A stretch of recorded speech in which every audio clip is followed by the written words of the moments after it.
মোহরে নবুয়ত এবং এলমে বেলায়ত। গতকালকে আমার সাথে আমাদের বাংলাদেশের স্বনামধন্য গায়ক এই বাড়িতে সর্বপ্রথম যিনি আমাকে পাঠিয়েছেন তিনি কাজল দেওয়ান সাহেব। উনি আমাকে এই বাড়িতে পাঠিয়েছিলেন। তো উনি ছিলেন ওখানেও পালাটা নবুয়ত এবং বেলায়েত ছিল। তো বেলায়েতের পালাটা খুব একটা আমি পাই না। আমার সাথে আজকে কমিটি আমার মনে হয় একটু বিবেক বিবেচনা করে একটু উল্টায় দিয়েছে। অনেক জায়গায় নবুয়তের পালাটা পুরুষ গায়ে, তা আজকে নবুয়তের পালাটা জুলিয়া বেগম গাইবেন। পালায় যাওয়ার আগে একটি গান করলেন, আকাশের তারাগুলি ঝিলিমিলি ঝিলিমিলি জ্বলছে, ডালে ডালে সৌর ফুলগুলি সৌরভে ধুলছে, রাসূল এসেছে আমার হাবিব এসেছে। অতি চমৎকার কথা। যার আনন্দে আকাশের ফুল তারকারা খুশি হয়েছিল, কিন্তু ওই নবীর আনন্দে আগমনে কেউ কেউ বেজারও হয়েছিল। যারা বেজার হয়েছিল তাদের নামও কিন্তু ইতিহাসে লেখা আছে, আছে না? কিন্তু এটা শ্রদ্ধার নয়, এটা ঘৃণার। মানুষ কিন্তু ইতিহাসেও বেঁচে থাকে। একটা হইল বিখ্যাত আর একটা হইল কুখ্যাত। নমরুদের কথা, ফেরাউনের কথা, সাদ্দাতের কথা, আবু জাহেলের কথা, আবু লাহাবের কথা, উতবা সাইবার কথা ইতিহাসে লেখা আছে না? এই নামগুলো স্মরণ করলে কি কেউ সম্মান দিয়ে স্মরণ করে? ঘৃণা ভৈরা স্মরণ করে। কারণ এই মানুষগুলো ইতিহাসে সবচাইতে জঘন্যতম ব্যক্তি ছিল। আল্লাহ কোরআন শরীফে বলেছেন, আমি যুগে যুগে প্রত্যেক জাতির জন্য একজন করে পথ প্রদর্শক প্রেরণ করেছি। আমার নবী যে যুগে আগমন করেছেন এই যুগটাও ছিল এক বর্বর যুগ, যাকে জাহিলিয়াত বলা হইতো, আইয়ামে জাহিলিয়াত। তো যাক, নবুয়ত নিয়ে তিনি গাইবেন, বেলায়েত সম্পর্কে গান এবং কিছু আলোচনা কর। আমি আসলে বাবা এটা গাওয়ার যোগ্য না, আমাকে অভয় দিবেন। আমি যতটুকু পারি গানের মাধ্যমে, যত কথা অল্প বলে গানের মধ্যে প্রকাশ করা যায় আমি চেষ্টা করব ইনশাআল্লাহ। ধন্যবাদ।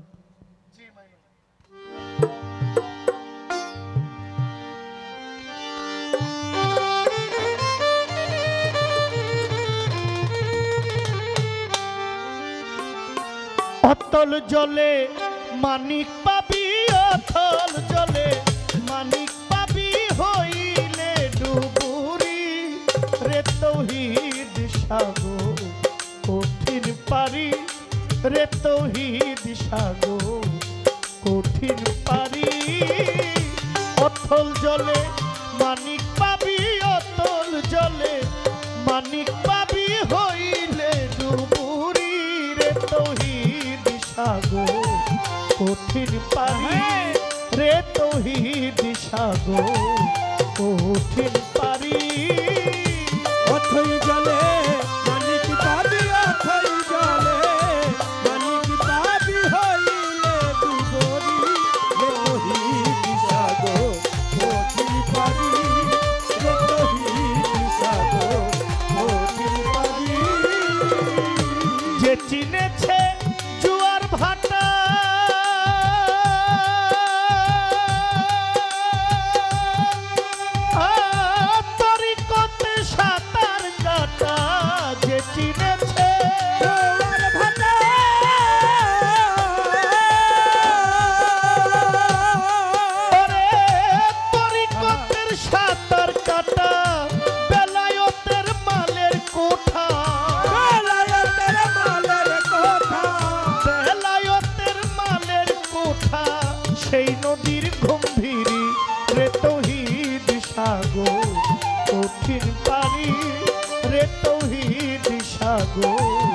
কঠিন পারি।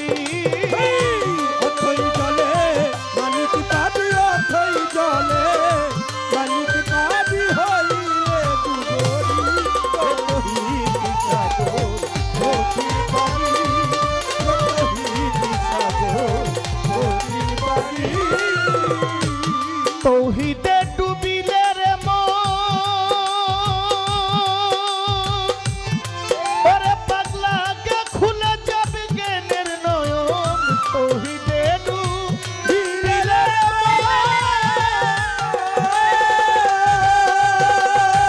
ওরে তোমার খুলে যাবে জ্ঞানের নয়ন। নিদ্রা ছাড়া দেখবি স্বপন, নিদ্রা ছাড়া দেখবি স্বপন। কলব হবে জারি রে তৌহিদ সাগর কঠিন পারি, রে তৌহিদ সাগর কঠিন পারি। অথই জলে মানিক পাবি, অথই জলে মানিক পাবি হইলে দুবরি রহিত সাগর কঠিন পারি, রহিত সাগর কঠিন পারি। চলে সাগর ত্রিধারাতে, ওরে বাবা হাকিকতের বেলায়তে। চলে সাগর ধারাতে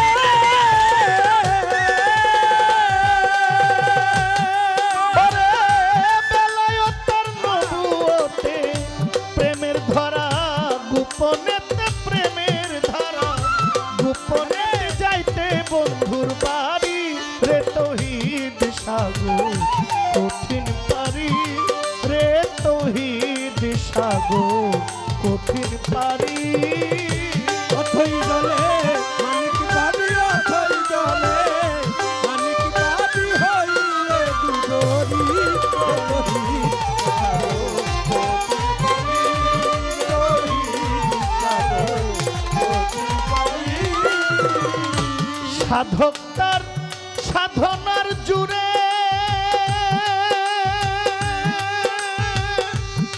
ওরে সেই সাগরে নাই মন্থন করে।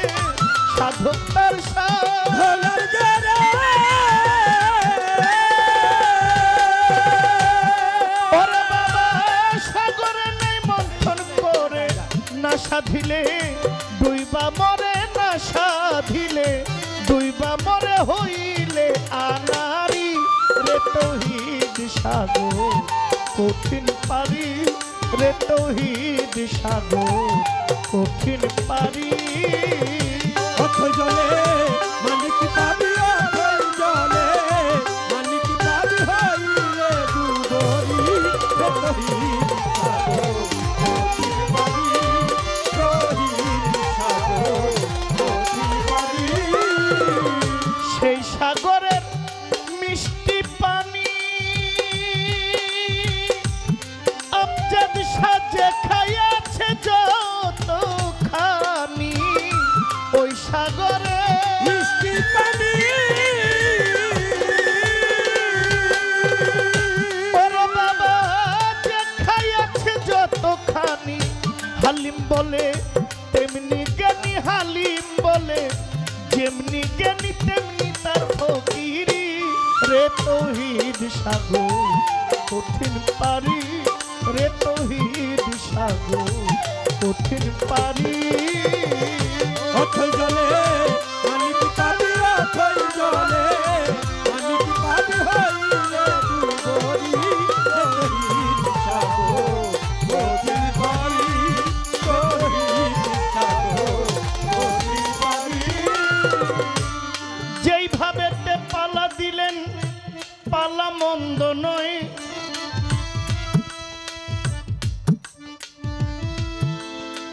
একটু ঘুরে না করলে তো সবাই আসলে দেখেন না। চতুর্দিকে মানুষ হাতে নিয়ে গাইলে ক্ষতি নাই তো। যেইভাবে তে পালা দিলেন পালা মন্দ নয়। নবুয়ত বেলায়ত পালা দিলেন কমিটির নিশ্চয়। আমার বেলায়তের পালায় একটা গান গেছে হইয়া, একই বস্তুর মালিক দুই বস্তুর মালিক একজন, আমি যাই বলিয়া দয়াল নবীর বক্ষ দেশে বেলায়ত যাই হইয়া। আমি নবুয়তের পালা থেকে একটা প্রশ্ন যাই করিয়া। ভাই আমার প্রশ্নটা একটু আঁকাবাঁকা মনে হইতে পারে। আমার নবীজি মেরাজ গমন করেছেন, মেরাজ কিন্তু নবুয়তের একটা অংশ। আমার নবীর চাচাতো বোন যার নাম ছিল উম্মে হানি, যার মায়ের নাম ছিল ফাতেমা বিনতে আসাদ, যার বাবার নাম হযরত আবু তালিব, যার ভাই শেরে খোদা মুশকিল কুশা মাওলা আলী, সেই মাওলা আলী ওনার ভাই নবী উম্মে হানির ঘরে খুব আসা যাওয়া করতেন। তার বোন ছিলেন। ওই সময় পর্দার বিধান ছিল না। যখন পর্দার বিধান হয় তখনও আম্মাজান উম্মে হানির ঘরে আমার রাসূল সাল্লাল্লাহু আলাইহি ইসলাম আসতেন যাইতেন। তখন মদিনার কিছু দুষ্ট লোকেরা, মক্কার কিছু দুষ্ট লোকেরা, ওই যে আবু জাহেলের অনুসারী যারা, নবীকে নিয়ে খুব মন্তব্য করত। এখনো মন্তব্য হয় নবীকে নিয়ে, হয়নি? হয় না? দেখেন, মানুষ যখন অনেক জানতে জানতে পথভ্রষ্ট হয়ে যায় তখন মানুষ আউলাই যায়। লোডের একটা ব্যাপার, লোডের একটা কারণ, ওই যে কিভাবে যে কথাটা বলে আমার আসলে মনে ছিল স্টেজে বৈশা, এখন আবার মনে নেই। মানে মানুষ হারায়া যায়। কেন হারায়া যায়? পড়ালেখার মধ্যে যারা দেখবেন খুব বেশি ভালো স্টুডেন্ট, অনেক পড়ালেখা করতে করতে চোখগুলো এখন চশমা ছাড়া দেখে না। অনেকেই দেখবেন মাথার ব্রেন একটু এলোমেলো হয়ে যায়, মানসিকভাবে বিকারগ্রস্ত হয়, ঠিক না? এই জন্য খেলাধুলার দরকার আছে, বিনোদনের প্রয়োজন আছে, সাংস্কৃতিকের প্রয়োজন আছে, মানুষ খোলা মুক্ত বাতাসের প্রয়োজন আছে। এগুলোর জীবন, এগুলোর খুব দরকার। একঘেয়েমি জীবনকে উন্মাদ করে দেয়, মানুষকে পাগল বানায় দেয়। আমার দয়াল নবীজি মা উম্মে হানির ঘরে আসা যাওয়া করতেন। আমার একটা প্রশ্ন, বোন, দয়াল নবীজি যখন মেরাজ গমন করবেন তখন মা উম্মে হানির ঘরেই ছিলেন। আরবের মধ্যে আমার নবীকে মহব্বত করে এমন কত শত নারী ছিল। আমার নবীজির 3 জন বিবি ছিলেন সাইয়েদেনা, আরো 11 জন আছে। মোট কতজন? মোট 14 জন। কিন্তু কারো ঘর থেকে নবীজি মেরাজ গমন করেন নাই, একমাত্র উম্মে হানির ঘর থেকেই আমার দয়াল নবীজি মেরাজ গমন করেছেন। এর একটা হাকিকত আছে। আবার নবীজি যখন মেরাজ থেকে ফিরে এসেছেন তখনও নবী উম্মে হানির ঘরেই। মেরাজটা 3 ভাগে। এক ভাগ হলো বাশারিয়তে মুস্তাফা, এক ভাগ হলো হাকিকতে মুস্তাফা, আরেক ভাগ হলো মালিকে মুস্তাফা, নুরানিয়তে মুস্তাফা। আমার নবীর রূপ 3টা। এখন আমরা সমাজে এক রূপ নিয়ে খুব বেশি বাড়াবাড়ি করছি, কিন্তু আপনি বাড়াবাড়ি করলে কি হবে? আপনি নবীকে টানাটানি করলে কি হবে? যাকে আল্লাহ ইজ্জত করেন, যাকে আল্লাহ কুরসিতে বসাবেন কাল হাসরের দিনে। কত নবী ছিলেন, কোন নবীকে আল্লাহ কুরসিতে বসাইব বলছে, কিন্তু কাল হাসরের দিনে 2টা কুরসি থাকবে। একটা কুরসিতে আমার আল্লাহ বসবেন, পাশের কুরসিতে আল্লাহর হাবিবকে বসাইবেন, দুইজনে মিলা বিচার করবেন। সুবহানাল্লাহ, সুবহানাল্লাহ। আমার এই কথাটা উল্টাই দিব, আছে কেউ? বলেন। না না, এখানে তো বেড়াগিরির কিছু না, এটা দলিলের কথা। এখানে আমি আপনার বয়সের ছোট, আমার আপনার মতো আমার মতো ছেলে, আমার মতো আপনার নাতি আছে, কিন্তু কথাটা কিন্তু এখানে বয়সের না, কথাটা হইলো এখানে দলিলের। আমাদের সমাজে আমি খুব আফসোস যে আমাদের বয়সের জেনারেশন, আমাদের এই জেনারেশন অলির মাজারে যায় লাঠি তুলে।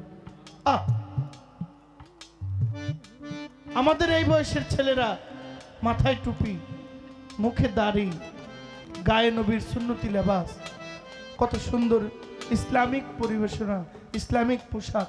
তো এই ছেলেরা, এই ভাইয়েরা গিয়া প্রত্যেকটা মাজারকে হামলা করে, ভাঙচুর করে, অথচ ওনারা নিজেরাও জানে না যে এই দেশে মাজারওয়ালা না আসলে মসজিদ হইতো না।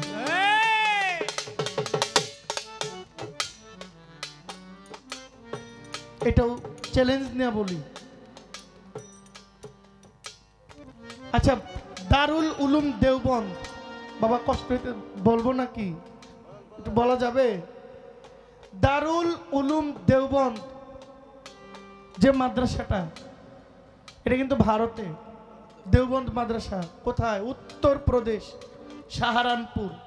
আমি ভারতের যে কয়টা প্রদেশ আছে এর মধ্যে 14টা প্রদেশ ঘুরছি, এবং আমার বাড়িও বর্ডার এলাকায়। আমরা পশ্চিম ত্রিপুরায় আছি, এই যে আগরতলার পাশে, আমরা আখাউড়ার পাশে কসবা। উত্তরপ্রদেশ সাহারানপুরে দেওবন্দ মাদ্রাসা অবস্থিত। এটার বয়সকাল কত? 144 বছর। কত? 144 বছর। হযরত নানুতুবি এটার প্রতিষ্ঠা করেছেন। মোহাম্মদ গাঙ্গুহি এটার প্রতিষ্ঠা করেছেন। তারা মোট কয়েকজন মিলে, এর মধ্যে অন্যতম হযরত নানুতুবি। কলকাতা আলিয়া মাদ্রাসা, এটার বয়সকাল 1780-তে এটার প্রতিষ্ঠাতা। 1780 থেকে যোগ করলে এখন আইসা 258 বছর হয়। তাহলে কলকাতার বয়স 258 বা 54 বা একটু এদিক সেদিক। দেওবন্দের বয়স 144 বা 48 বছর, 150 কমে নিচে। বাবা শাহজালাল ইয়ামিনী আসছে 750 বছর। সুবহানাল্লাহ। কয়শো বছর? 750 বছর বাবা শাহজালাল আসছে। আমার যুবক ভাই, তুমি লাঠি ধরো কার উপর? যিনি আর না আসলে এই দেশে কলেমা পড়ার মতো মুসলমান কেউ হইতো না। তুমি লাঠি তুলো কার হাতে? যিনি হযরত খাজা গরিবে নওয়াজ মঈনুদ্দিন চিশতি, আমার খাজা বাবা না আসলে এই ভারত উপমহাদেশের মধ্যে কলেমা কেউ পড়তো না, কেউ কলেমা পড়ার মতো কেউ ছিল না। আমার আল্লাহর পক্ষ থেকে এই জাতির জন্য কোন নবী এই দেশে আসে নাই। নবীর হইয়া নবীর ওয়ারিসগণ এসেছেন, নবীর আওলাদগণ এসেছেন, নবীর আহলে বাইত এসেছেন, নায়েবে রাসূল এসেছেন, নায়েবে আলেম এসেছেন। যাদের বিদায়কালে যাদের মাজার হয়েছে, যারা ভালো মানুষ তাদেরই তো মাজার হয়। আবু জাহেলের মাজার হয়েছে, আবু জাহেলের বাড়িটা এখন কি হয়েছে? লিফটিন হয়েছে। ফেরাউনের মাজার হয়েছে, নমরুদের মাজার হয়েছে, আবু লাহাবের মাজার হয়েছে, আছে এদের মাজার। মাজার হয়েছে কার? মাজার হয়েছে ইমাম গাজ্জালি রহমাতুল্লাহ আলাইহি। মাজার হয়েছে মাওলানা শামস তাবরেজের। মাজার হয়েছে মাওলানা রুমির। মাজার হয়েছে আল্লামা ইকবালের। মাজার হয়েছে আল্লামা শেখ ফরিদ আউলিয়ার। মাজার হয়েছে সেই পাকিস্তানের লাহোরে হযরত লঙ্কর শাহ। মাজার হয়েছে হযরত বোয়ালি কালান্দার শাহ। মাজার হয়েছে হযরত ওয়াইস আল করনি। মাজার হয়েছে হযরত উমর ইবনুল খাত্তাবের। মাজার হয়েছে হযরত শেরে খোদা আলিম। মাজার হয়েছে বাবা শাহ আলী বাগদাদি। মাজার হয়েছে বাবা শাহজালাল। তাহলে মাজার হয় কার? যারা নবীর অবর্তমানে নবীর ধর্মটাকে এই পর্যন্ত লতা হইয়া তরু হইয়া পৌঁছাই দেয়। ভাই আমার, আজকে তাদের বিরুদ্ধে লাঠি ধরে কিসের জন্য? আফসোস। আপনারা আমার কথা বিশ্বাস করতেই হবে, মানতেই হবে না। আপনাদের ইমাম সাহেবকে বলবেন, হুজুর এই দেশে যারা মাজার ভাঙে তা এই মাজারের বয়স কত আর মসজিদ মাদ্রাসার বয়স কত? হ্যাঁ হ্যাঁ বাবা শাহজালালের দরবারের পাশে মসজিদ আসেনি? নামাজ পড়ছেননি কেউ? কেল্লাশের মাজারেও তো মসজিদ আছে, কে কে নামাজ পড়ছেন? খরমপুরে মাজারের পাশে মসজিদ থাকতে পারে, কিন্তু একটা গ্রামে একটা মাজার থাকলে আমাকে ভাঙতে হবে। আপনি ভণ্ডামি বন্ধ করেন। বিভিন্ন নেশাখোর থাকে, পাগল ফকির থাকে, পাগলরা যাইব কই? ভদ্রলোকের বাড়িতে পাগল জায়গা দিব না, তো এই পাগলগুলা থাকবো কই? এরা মাজারের আঙ্গিনাই তো থাকবো। ওখানে যদি কোনো ভণ্ডামি চলে, যদি মনে করেন যে ইসলাম অনৈতিক কোনো কাজ চলে, রাষ্ট্রদ্রোহী কোনো কাজ চলে, এগুলো প্রশাসন দ্বারা আপনারা বন্ধ করতে পারেন। মাজার তো ভাইঙ্গা গুড়াই দিতে পারেন না, এটা অন্যায়, জবাব দিতে হবে। মানুষের কাছে না দিলেও আল্লাহর কাছে জবাব দিতে হবে। গান বাজনা বন্ধ হয়ে যাক, আমার এটা সমস্যা না। গান বাজনা কেউ না করলে নাই, গান বাজনা বন্ধ হয়ে যাক। মাজারগুলো তো থাকার দরকার, মাজারগুলোর সাথে কেন দুশ্মনী হবে? এই মাজারগুলো সংরক্ষণ করার দায়িত্ব আমাদের। মনে রাখবেন, ইট মারলে পাটকেল খাইতে হবে। টিনের ঘর ভাঙলে দালান দিয়া করব, দালান ভাঙলে পাথর দিয়ে করব, এরপরে ভাঙলে যেটা ভাঙন যাইব না সেইটা দিয়ে করব। আপনি দয়া করে বলবেন, আমার নবীজি উম্মে হানির ঘর থেকে মেরাজে গেলেন। ভাবতে পারেন যে নবুয়তের পালা মেরাজের হইল কেন? কারণ নবুয়তের অংশের মধ্যেই নবীজির মেরাজটা আছে। এর হাকিকতটা আশা করি আপনি আমাদের কাছে প্রকাশ করবেন। ছোট্ট আরেকটা কথা বলি, দয়াল নবীর নবুয়তটা অসংখ্য লোক দেখেছে, সর্বপ্রথম দেখেছে একটা মহিলা। কে দেখছে? একজন মহিলা। যেহেতু আপনি আমার বোন, মাতৃ সমতুল্য, মায়ের জাত, মা, সন্দেহ আছে? আপনি দয়া করে বলবেন, আমার নবীর নবুয়তটা সর্বপ্রথমে একজন মহিলা দেখেছিল। বলতে পারেন অনেকেই, তাহলে নবীর মা দেখতে পারে, মা আমেনা না? মা আমেনা না, মা আমেনা ছাড়া সর্বপ্রথম নবীর নবুয়তটা একজন নারী দেখেছিল, যার বয়স 9 থেকে 10 বছর। আমি একবার খোলা করে দিলাম, সহজ করে দিলাম, আশা করি আর কষ্ট হবে না। ধন্যবাদ। অথই জলে মানিক পাবি, অথই জলে মানিক পাবি হইলে দুবরি, এ কহি সাগো গতি পারি, কহি সাগো গতি পারি। অথই জলে মানিক পাবি, অথই জলে মানিক পাবি হইলে ডুবুরি, রে তৌহিদ সাগর কঠিন পারি, রে তৌহিদ সাগর কঠিন পারি, রে তৌহিদ সাগর কঠিন পারি।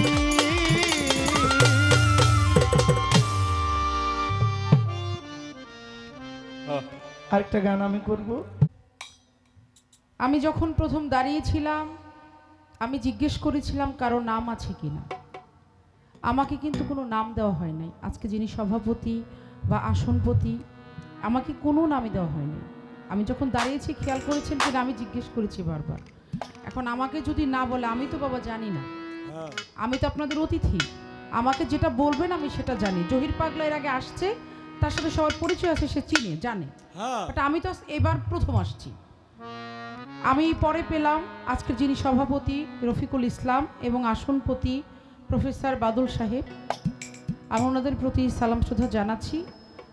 এবং যার অনুষ্ঠান ওয়াহেদ পীর সাহেব, মর্তুজ পীর সাহেব, আমজাদ পীর সাহেব, আমি নামগুলো পরে শুনলাম। এটার জন্য যদি আমি ভুল করে থাকি তাহলে ক্ষমা প্রার্থী। এবার যাই পালায়। আমার যাহা তার কাছে প্রশ্ন ছিল, প্রশ্নের জবাব তিনি করেছেন। প্রশ্নের জবাব করে আমাকেও তিনি প্রশ্ন করেছেন। প্রশ্নের পরে আমি একটা ঘটনা বলেছিলাম, সেখান থেকে সে আমাকে বলেছেন যে আপা, যে এত সাহস কোথায় পেল, এই কথাটা কোথায় আছে? হ্যাঁ পাগলা, বাউল গানটা গাইতে গেলে আপনিও জানেন আমিও জানি, একটা কথাকে বুঝাইতে গেলে আপনার অনেকভাবে এটাকে বোঝাইতে হবে। হ্যাঁ শ্রদ্ধেয় বরাবুল সরকার সাহেব গান লিখেছেন, আওয়ালে আখের নবী জাহেরে বাতুনে, এই দুনিয়া করলেন সৃজন নবীর নুরিতনে।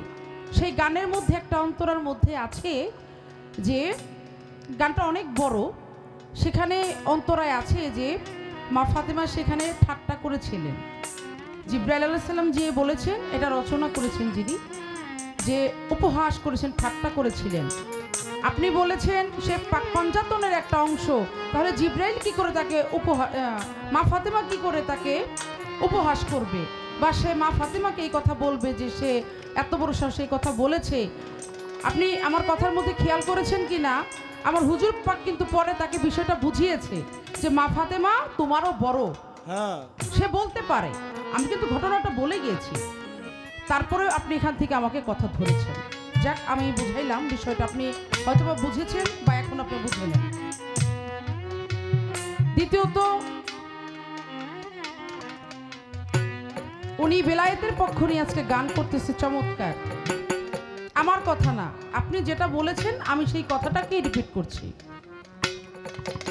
যে আজকে বেলায়েতের ভূমিকায় গান করছি। এখানে অনেক বেলায়েতের পীর সাহেব, পীর মাশায়েখ, অনেক কামেল ব্যক্তিগণ এখানে উপস্থিত আছে, অবশ্যই আছে, তা আমিও মানি, দরবারে এসেছি। তবে আমি আপনাদের সামনে কি বেলায়েতের আলোচনা করব, কোথায় কি ভুল হবে? ভাইরে, পালাটা তো আপনার বেলায়েতের, আপনার কথাটা কিন্তু বেলায়েতেরই বলতে হবে। অবশ্যই। আমার যে পালা, সেজেছ যেই সাজ করিও সেই কাজ, হ্যাঁ এটাই করতে হবে। আপনি যদি না বলেন বলবে কি? আপনাকেই বেলায়েতের আলোচনাটা করতে হবে। এখন আপনি অনেক কিছুই বুঝাইলেন, কিন্তু মূলের ঘরে কিন্তু আমি কিছুই পাইনি। হ্যাঁ মূলের ঘরে আপনার পালাটা হচ্ছে বেলায়েত। আপনি বেলায়েতে কতটুকু বুঝিয়েছেন আমাকে, বেলায়েতে কতটুকু আমি বুঝেছি? আপনি শরীয়ত অনেক কিছু নিয়ে আমাকে বুঝিয়েছেন, কিন্তু আমার তো আপনার কাছে বোঝার আছে, বুঝাবেন না? আমার যেখানে আপনার ভুল মনে হয়েছে আপনি আমাকে বলেছেন, আমার তো বুঝতে হবে, হ্যাঁ তা না হলে তো তাহলে দর্শক কি পাবে আমাদের কাছ থেকে, তাই না?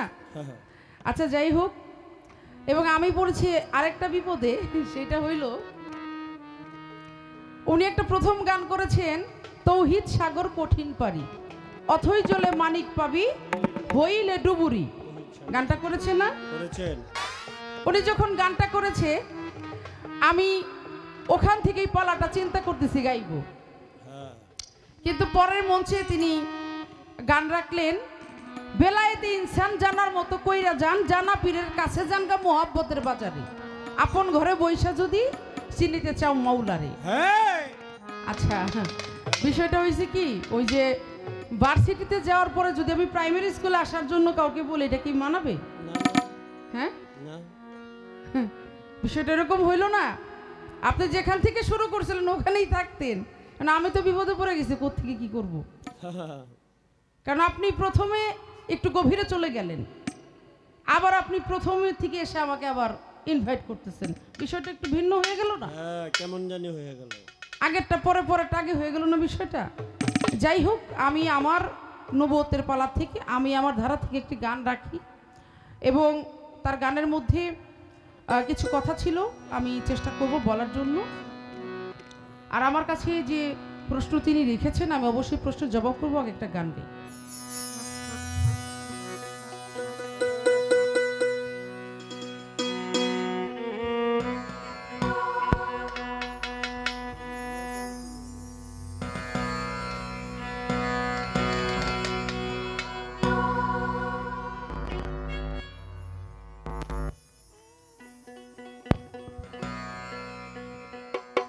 ওরে নবুয়তের বয়স ধরে ফিরে দিবে খেলাপতি, জানো নবুয়াতি, তুমি জানো নবুয়াতি।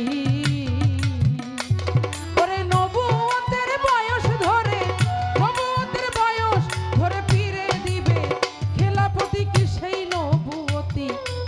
সেই নবুয়তি। ওরে নবুয়তের বয়স ধরে, নবুয়তের বয়স ধরে খেলাপতি কিসে নবুয়তি তোমার, কিসে নবুয়তি, ওরে কিসে নবুয়তি, কিসে নবুয়তি। যাইয়া দেখো পীরের দ্বারে 40 বছর আগে কাউরে, 40 বছর আগে কাউরে দেয় না আসল মতি। ওরে দেয় না আসল মতি, ওরে দেয় না আসল মতি। যাইয়া দেখো পীরের ধারে 40 বছর আগে কাউরে, দয়ালে মুর্শিদ কাউরে দেয় না আসল মতি। ওরে দেয় না আসল মতি, ওরে দেয় না আসল মতি। ভক্তের ভিতরে নূরের আলো জ্বলিলে,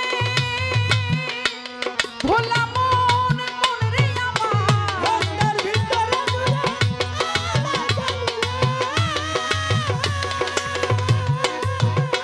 সেথায় নবীর নূরের আলো জ্বলে, নবীর নূরের আলো জ্বলে চতুর্বর্ণ, অনাহতি কি সেই নবুয়তি, জানো কি সেই নবুয়তি। ওরে নবুয়তির বয়স ধরে, নবুয়তির বয়স ধরে পীরে দিবে খেলাফতি কি সেই নবুয়তি, জানো কি সেই নবুয়তি।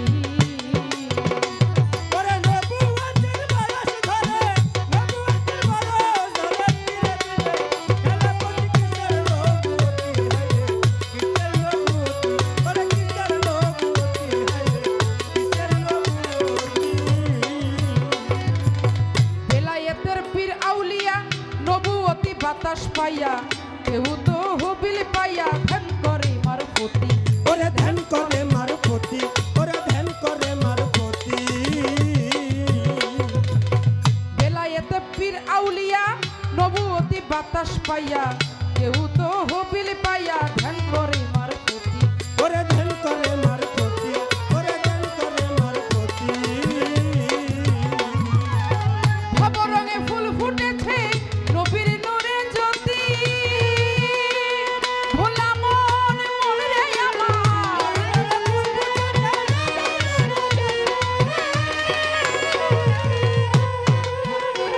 ওরে বেলায়েত বাতুনে রেখে,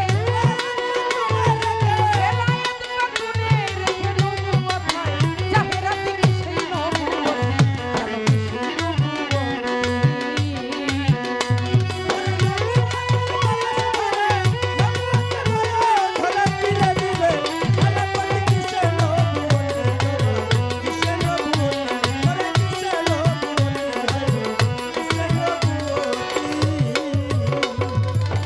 নবুয়তি অংশ দিয়া নায়েবে রাসূল বানাইয়া, দয়াল নবী নায়েব হইয়া জ্বালাই নবী।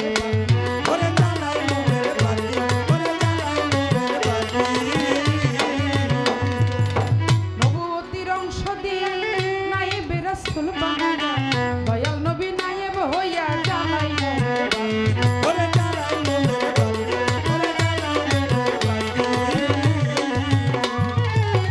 আসরেতে দয়াল নবী করিয়েন সাফায়াতি, ভোলা মন মন রে আমার,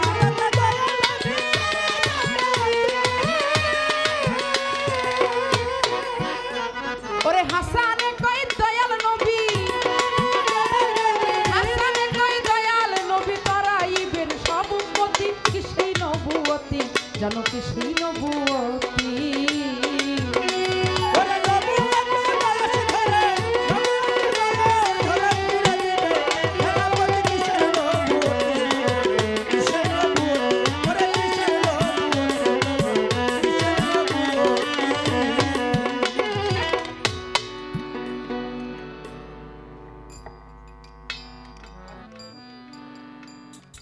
হ্যালো,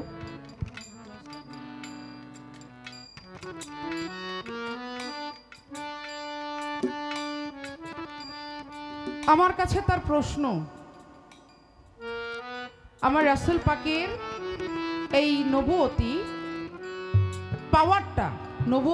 পাওয়ারটা কিছুদিনের জন্য তার কাছে ওনার কাছে ছিলেন না, আমার হুজুর পাক ওনার কাছে এই নবতী পাওয়ারটা কিছুদিনের জন্য ছিলেন না, এটা আলাদা হয়ে গিয়েছিল, তার থেকে দূরে চলে গিয়েছিল।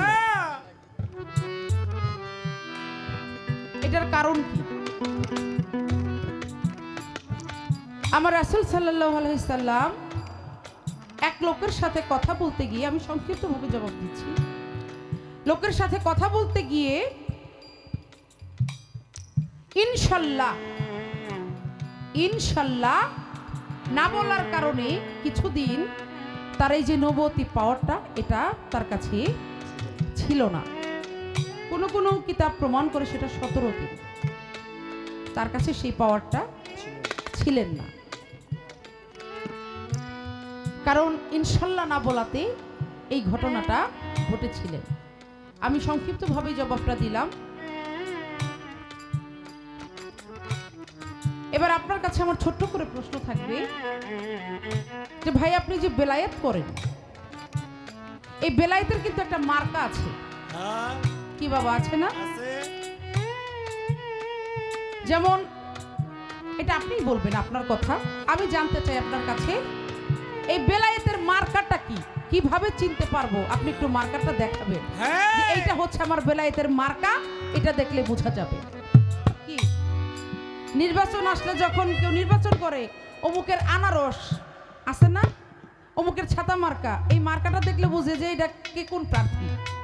তো বেলায়েতের একটা মার্কা আছে, আমি সেই মার্কাটা আমি আপনার কাছে একটু দেখতে চাই, আপনি দেখাবেন বেলায়েতের মার্কাটা কি, কিভাবে দেখা যায়।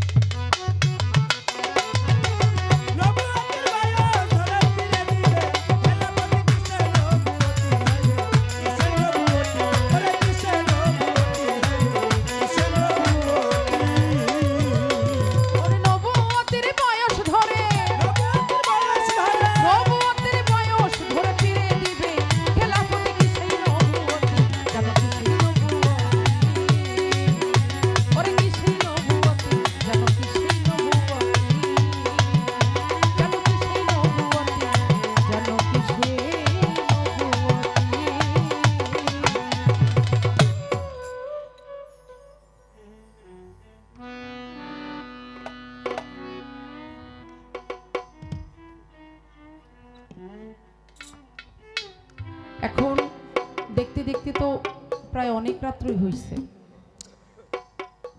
এখন সময়ের সাথে সময় উপযোগী আমি আমার রশিদ চাঁদের লেখা একটি বিচ্ছেদ গান করি, কারণ এখন আমার মনে হয় যে বিচ্ছেদটা গাওয়া যায়। কি বাবা গাওয়া যায়? বিচ্ছেদটা আমি রাখি।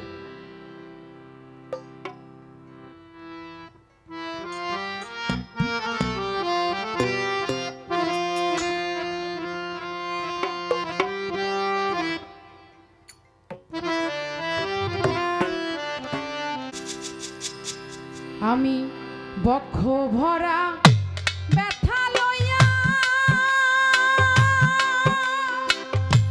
ওরে আমি কান্দি বৈশানীর জনে, মনের দুঃখ বলবো কার সনে, আমার দরদি নাই ভুবনে, মনে দুঃখ বলবো রে কার সনে, আমি বক্ষ ভরা ব্যথা লইয়া ওরে আমি কান্দি বৈশানীর জনে, মনে দুঃখ বলবো রে কার সনে, আমার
অতি আপন মা জননী ওরে আমার সেও ফুরাইয়া গেছে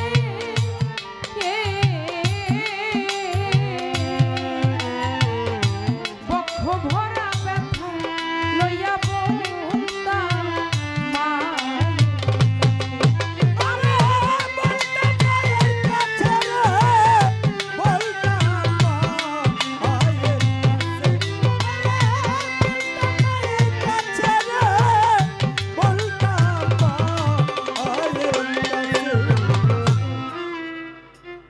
সাধক তার গানের মধ্যে বললেন,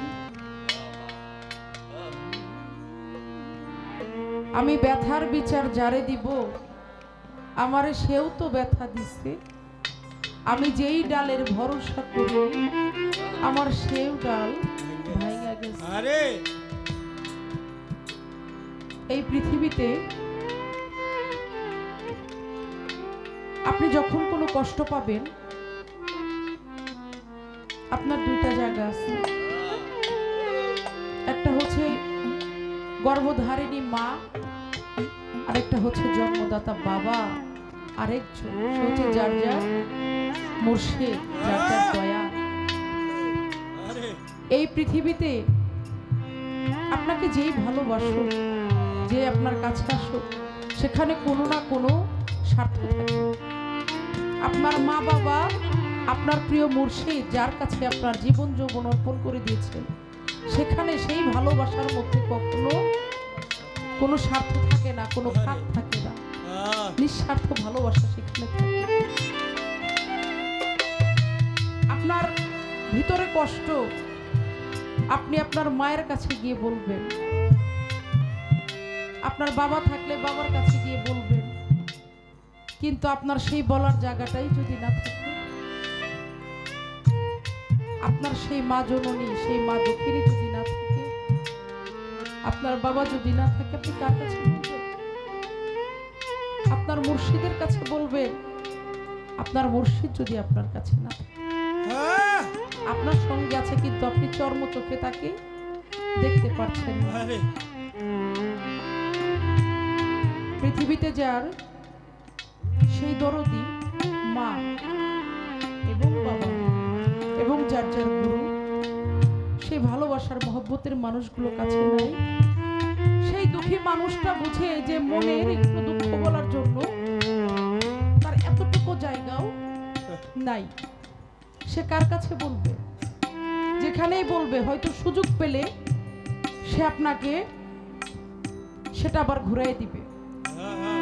আপনার একটা বন্ধুর কাছে বলবেন, আজকে কালকে বন্ধুর সাথে ঝগড়া লাগবে, আজকে ভালো সম্পর্ক আছে। যখন আপনার তার সাথে সেই সম্পর্কটা না থাকবে, আপনার এটা আবার আপনাকে সে ফেরত দিবে। শত দোষ করেন, অপরাধ করেন, গুরুর কাছে যাবেন, গুরু কখনো ফেলবে না। মা সন্তান যতই খারাপ হোক না কেন ফেলবে না, আপনার বাবা আপনাকে ফেলবে না।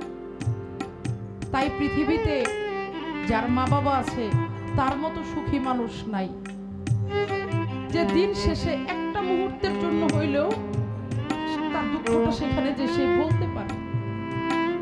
আর যার মা পৃথিবী থেকে চলে গেছে, বাবা চলে গেছে, প্রিয় মুর্শিদ চলে গেছে, সে আর বলতে পারে না। তাই অতি আপন মা জননী ওরে আমার সেও ফুরাইয়া গেছে,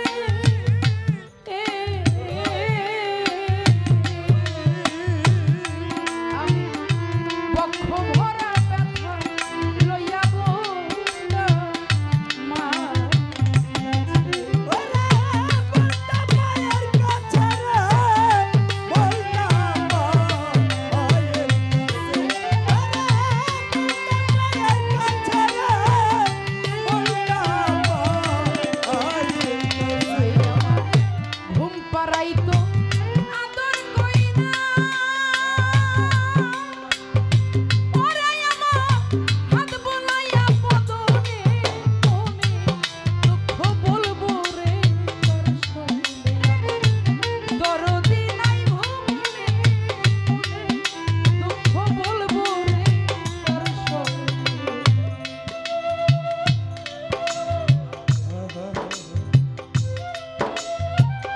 আরে